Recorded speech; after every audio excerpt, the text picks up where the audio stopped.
Ésaïe chapitre 46, à partir du verset 10. Amen. Verset 10 à 11. Il est écrit: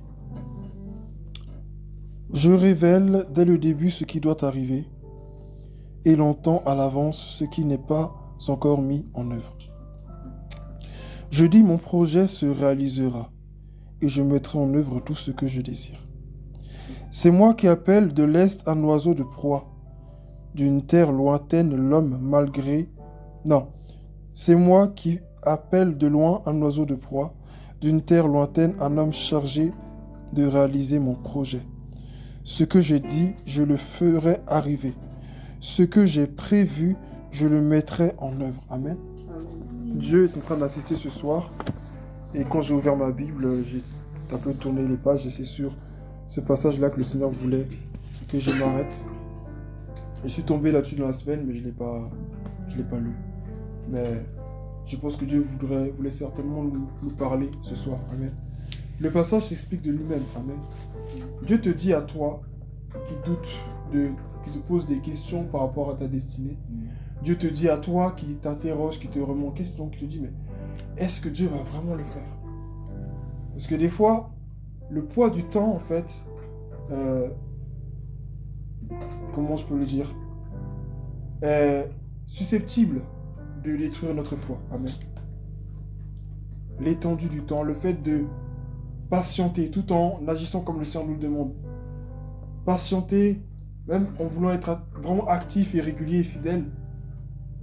Mais dans la patience, parfois, il arrive que nous perdons espoir. Et la promesse de Dieu, ou même si je peux dire, les promesses de Dieu paraissent comme des fables, comme des promesses venant d'un charlatan. Mais le Seigneur veut te rappeler ce soir qu'il n'est pas un charlatan. Amen. Le Seigneur tient à te rappeler à toi et à moi ce soir qu'il n'est pas un charlatan. Il n'est pas un vendeur de rêves, un diseur de bonnes aventures. Il est Dieu. Amen.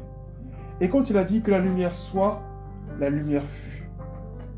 Quand il a ordonné aux oiseaux du ciel de le peupler, ils ont peuplé le ciel. Quand il a appelé les animaux de la terre, ils ont peuplé la terre. Quand il a appelé les animaux des mers, ils ont peuplé les mers, la mer. Amen. Dieu fait ce qu'il dit. Il ne se contente pas de dire ce qu'il va faire, mais il fait ce qu'il dit.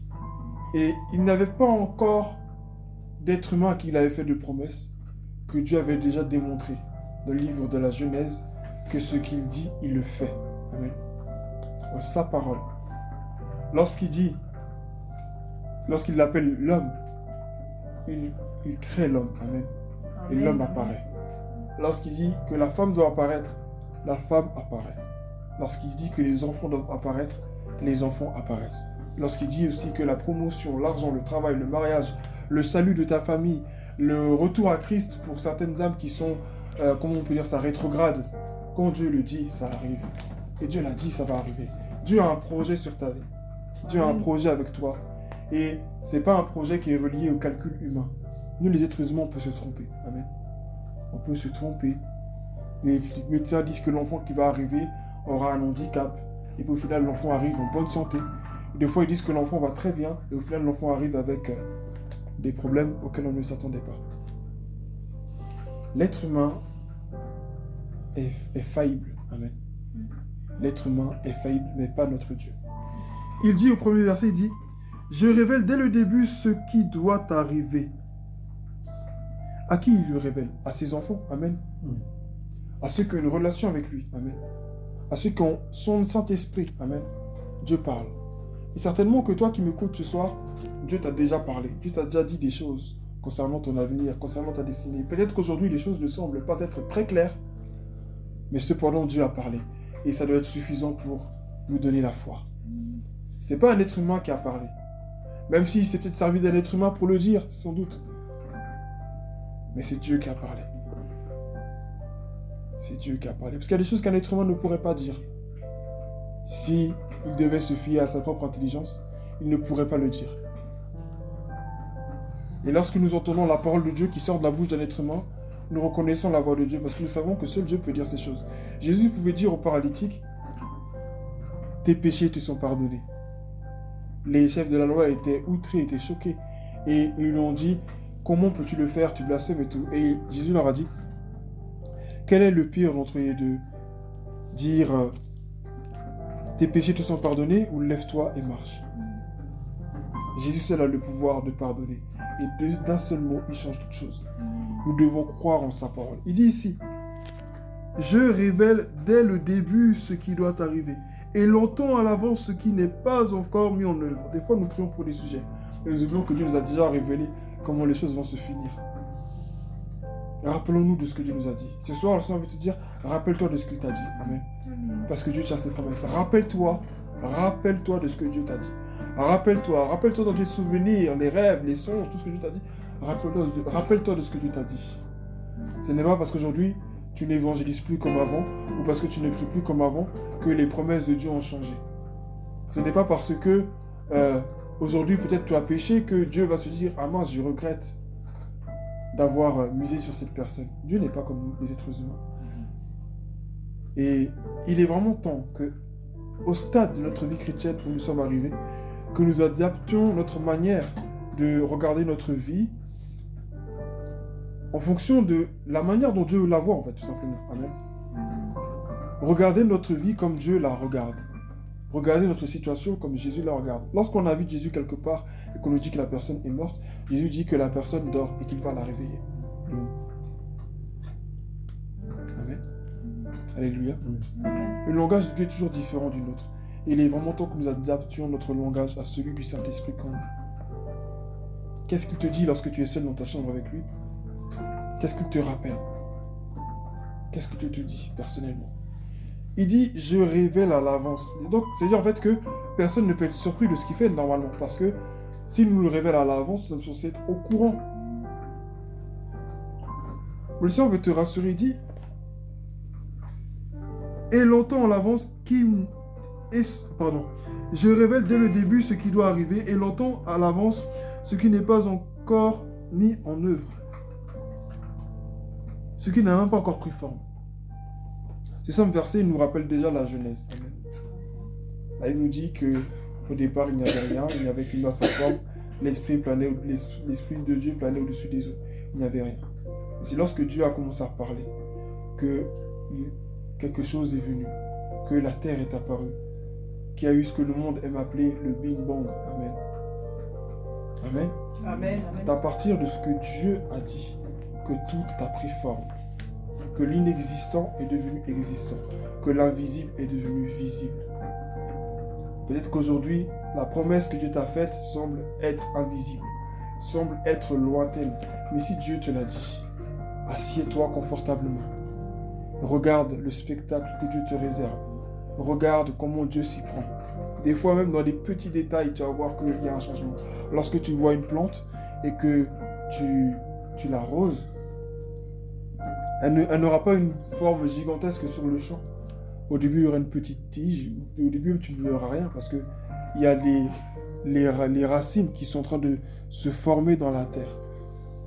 Et plus en plus tu vas l'arroser, avec la lumière du jour et l'air, donc l'oxygène dont elle a besoin pour grandir, petit à petit, quelque chose va sortir de terre. Au début, ça semblera qu'une petite fine, un fin brin d'herbe, amen, inoffensif et insignifiant, limite même méprisant, mais c'est comme ça que l'œuvre de Dieu commence, amen. Ne méprise pas les faits de commencement, ne méprise pas là où tu es, amen, actuellement. Mais regarde plus loin, parce que plus loin devant, Dieu t'a réservé quelque chose. Et des fois même, nous sommes à 2 pas de recevoir ce que Dieu a pour nous. Et c'est là, malheureusement, que nous perdons espoir et nous repartons en arrière. Il nous suffisait pour lui, je parle de l'homme riche qui était face à Jésus et qui disait moi je respecte toute la loi, depuis on m'a enseigné dans la loi, etc. Je respecte tout. Jésus lui a simplement dit abandonne tes biens. Il n'a pas voulu abandonner ses biens pour suivre Jésus. Parce qu'il ne savait pas même s'il le savait, peut-être que Jésus lui avait dit, je ne sais plus vraiment ce qu'il lui a dit dans ce verset-là, mais il était à un pas d'arriver à la perfection et il est retourné en arrière parce que pour lui, c'était trop dur d'abandonner tous les biens qu'il avait amassés toute sa vie. Il est reparti avec tristesse parce que ça lui faisait trop mal. Et parfois, c'est la même chose. Nous sommes à 2 pas. Dieu nous demande juste encore un peu de temps. Dieu nous demande juste un peu de temps, un peu plus de foi pour marcher sur les eaux, pour tenir sur les eaux, encore un peu de foi. Encore un peu de foi pour croire que même si nous sommes dans la barque et que le vent souffle, nous avons avec nous le Créateur de la terre et des cieux, même s'il semble dormir dans la barque, mais il est là. Et parce qu'il est avec nous, nous ne coulerons pas. Encore un peu de foi, et sans doute que tu sortiras de la fosse au lion. Le jour va se lever et tu sortiras de la fosse au lion. Encore un peu de foi, et tu sortiras de la fournaise ardente où tu as été mis. Encore un peu de foi, et sans doute que tu ressusciteras aussi le 4e, le 3e jour. Amen. Avec Dieu, il y a toujours une fin. Il dit ensuite, je dis mon projet se réalisera et je mettrai en œuvre tout ce que je désire. C'est pas toi qui vas mettre en œuvre. C'est pas toi qui vas réaliser. C'est lui qui a dit je. Et il insiste. Il dit quoi? Amen. Il dit mon projet se réalisera et je mettrai en œuvre tout ce que je désire. Amen. Amen. Mon projet, c'est le projet de Dieu avant tout. Dans Jérémie chapitre 29 au verset 11, qu'est-ce qu'il dit? Voici ce que dit le Seigneur l'Éternel. J'ai formé sur vous des projets. Amen. Des projets de paix et non de malheur, dit l'Éternel, afin de vous donner un avenir et de l'espérance. Il dit dans Jérémie chapitre 1 au verset 4, avant que tu ne sois dans le sein maternel, je t'avais déjà consacré, je t'avais déjà établi prophète des nations. C'est Dieu qui t'a choisi. Jésus dit, ce n'est pas vous qui m'avez choisi, c'est moi qui vous ai choisi afin que vous portiez du fruit. C'est lui qui nous a choisis. Nous devons lui faire confiance. De toute façon, nous n'avons pas le choix. Voilà, tout simplement. Mais nous devons lui faire réellement confiance. Amen. Nous devons réellement lui faire confiance. Et la Bible lui dit encore, c'est dans le calme et la tranquillité que se trouve votre force. C'est pas dans les agitations, dans les cris, non. Calme, posé. Dieu a dit, il va le faire. D'accord, je regarde Dieu faire. C'est comme, des fois, c'est comme une maman qui prépare sa nourriture. Elle sait comment elle fait. Et puis l'enfant, il vient et dit, maman, je peux ajouter du sel, je peux ajouter... La maman dit, ne touche pas. Parce qu'elle sait comment elle prépare. Et elle sait comment doser, comment elle fait les choses. Même si c'est à l'instant, même si elle n'a pas les grammes, etc. Mais elle sait exactement comment elle prépare. Et elle ne veut pas qu'on touche à sa sauce. Elle ne veut pas que quelqu'un d'autre fasse les choses à une autre manière. Parce qu'elle, elle sait comment elle fait d'habitude. Et puis tout le monde mange. Dieu, c'est pareil.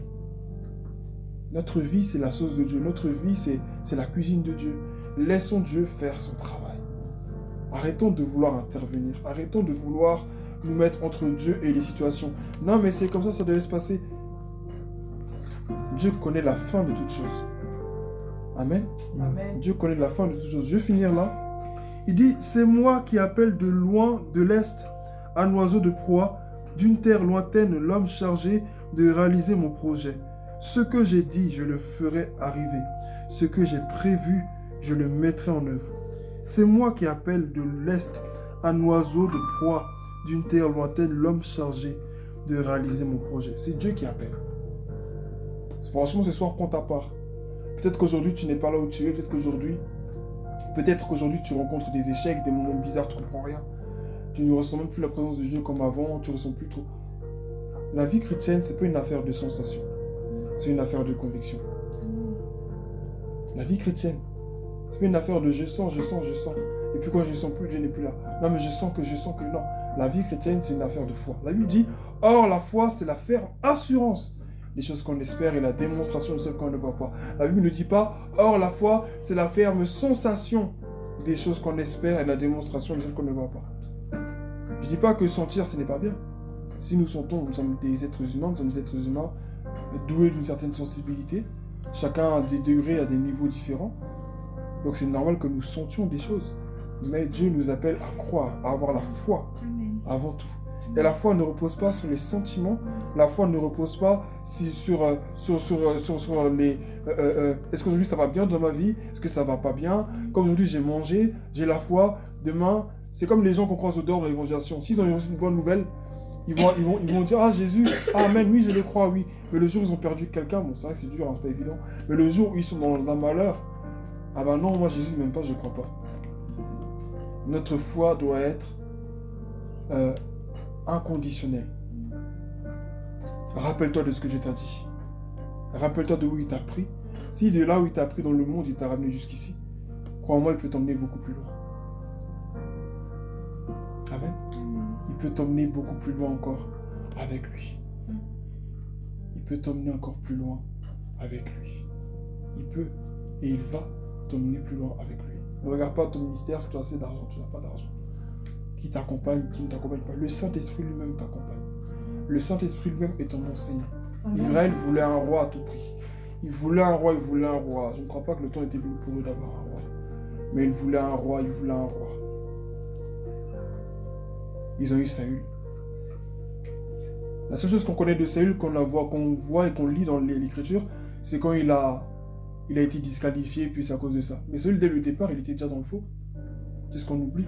Saül, dès le début, il était déjà dans le faux. Parce que quand on te prophétise dans la Bible, ce que Saül va faire, il est écrit que Saül va prendre vos filles.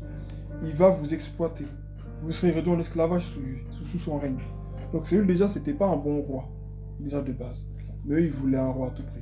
Quand le moment de Dieu n'est pas arrivé pour qu'on ait certaines choses et qu'on les veut à tout prix, ben on va avoir des choses qui seront gâtées, qui ne seront pas en bon état. Amen.